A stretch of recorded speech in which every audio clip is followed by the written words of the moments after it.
ইসরায়েলের সাথে ১২ দিনের যুদ্ধে নিজেদের দুর্বলতা কাটিয়ে আরও অপ্রতিরোধ ইরান।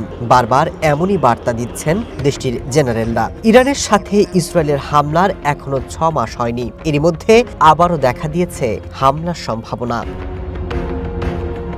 মধ্যপ্রাচ্যের কয়েকটি গণমাধ্যমে বলা হচ্ছে আগামী ১২ মাসের মধ্যে ইসরায়েল এই হামলা করতে পারে। সাম্প্রতিক হামলার পরও ইরান ইউরেনিয়াম মজুদ বাড়াচ্ছে এবং মিসাইল কার্যক্রম এগিয়ে নিচ্ছে। এই অভিযোগে ইসরায়েলের হামলা চালানোর ইঙ্গিত রয়েছে।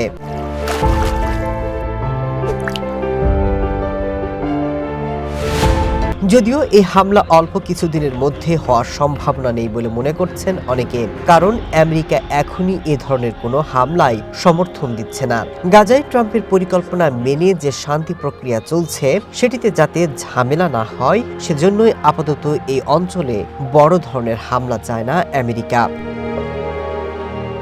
ইরানের সাবেক পররাষ্ট্রমন্ত্রী মোহাম্মদ জাভেদ জারিফ ইসরায়েলকে সতর্ক করে বলেছেন, ভবিষ্যতের আগ্রাসন থেকে বিরত থাকায় তেল আবিবের জন্য সর্বোত্তম। তিনি মন্তব্য করেন, ইসরায়েলের ভুল হিসেব নিকেশের ফলেই ইরানের সাথে তাদের সর্বশেষ যুদ্ধ হয়েছিল।